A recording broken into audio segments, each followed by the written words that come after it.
Okay,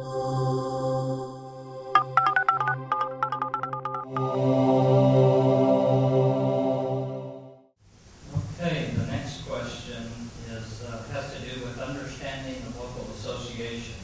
For the past 2 years, the Board of Directors of the Greater Albuquerque Association of Realtors, in tandem with the Southwest Multiple Listing Service Board of Directors, has met to discuss the roles and responsibilities of the association.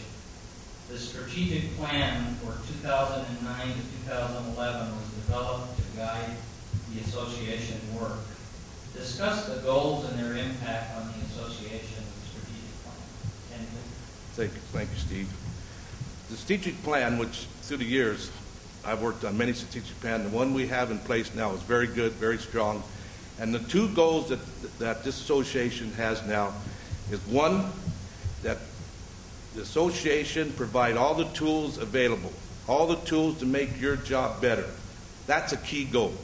Those tools will make your job easier, will make more money for you, will make it easier for you to communicate with your customers. That's a major goal. That goal can be strived through better communication, of course, is one of my goals. The next goal that the association is the Code of Ethics. The Code of Ethics was developed in 1913 in a little city called Winnipeg, Canada. And when that Code of Ethics was developed, it weaved a golden thread between all of us. All of us realtors are together because of the Code of Ethics.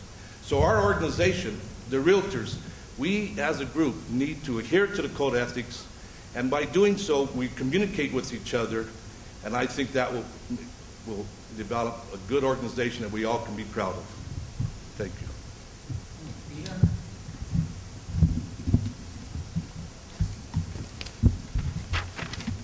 There are 5 goals actually in the strategic plan, not 2. And there are 39 action items that were created in this particular plan. And it starts by the appropriate reading of the mission statement. Gaar's purpose is to enhance the professional abilities, conduct, and image of our members and advocate for public real estate property rights and interests. The first is, yes, to provide tools to assist the realtor, my pet peeve of realtor, that A in there, in profiting and thriving in the marketplace. Second was an education goal, to provide a multi-level delivery system for education. Third was to strengthen the relationship between the realtor and the consumer. Fourth, to undertake a program aimed at risk reduction relating to professional standards cases. And fifth, to improve member satisfaction and usability of the multiple listing service. This is a complex, multi-year plan. This was not a short-term, we spent 2 days doing this. And one of the goals in here was to put appropriate metrics in place to judge whether we were doing the job as a board or not. It is too complex, and it's only a year old in actuality. This is a 2009, 2011 plan. And I believe that Don has really been the first person to undertake the implementation of it. Just the other day I saw the proposal for a mediation class. That was one of the things we were going to try to do in the strategic plan, was to specifically get members involved in the actual actions required in the strategic plan. And so as I look through this, I think the real core issue, it started by saying this plan needed to be dynamic and present, which means that unlike, I wouldn't say unlike, that the core, that the goal is to keep this as a living document to refer to repeatedly. And so my idea would be to use 2 things.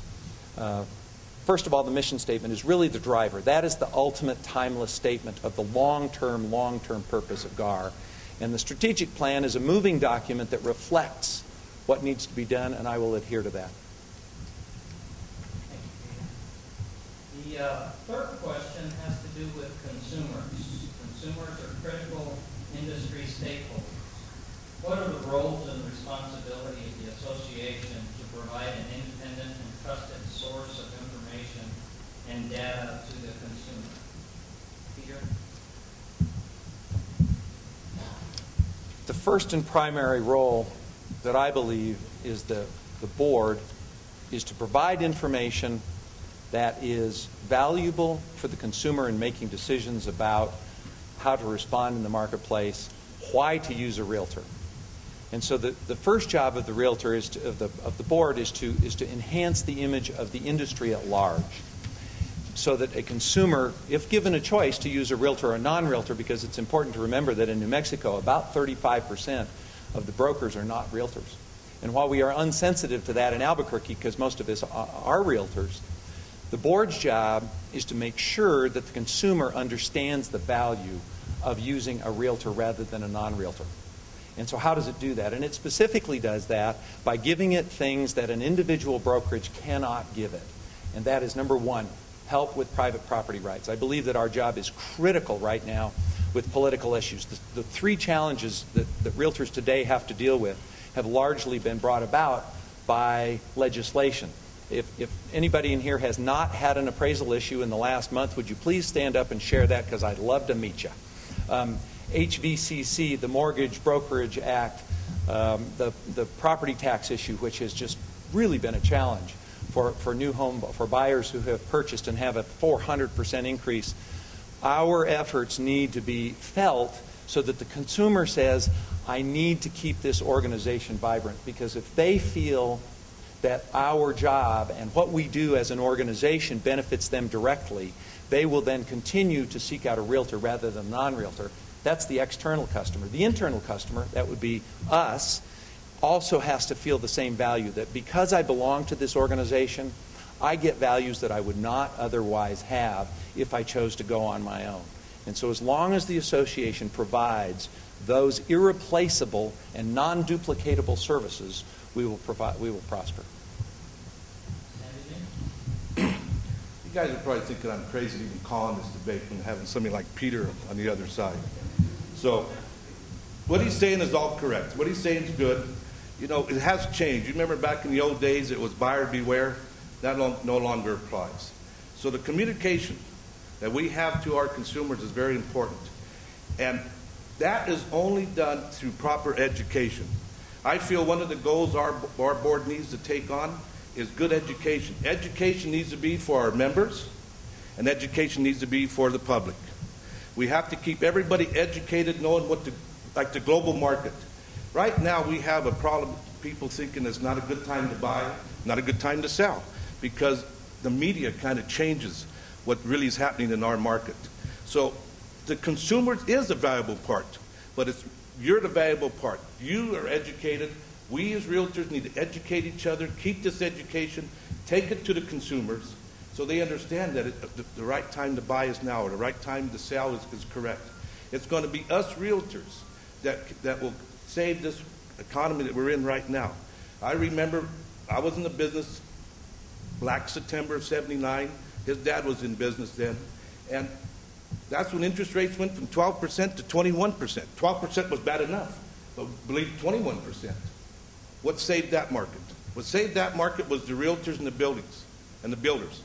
Today, same thing applies. We have an overabundance of properties on the market. I call them wholesale markets, wholesale homes, short sale homes. Who's going to save the market? It's the realtors. So yes, we have to get the information. That is one of the goals that I would bring to it, is educate our members. And once that education comes forward, we need to in turn educate the consumers. Thank you.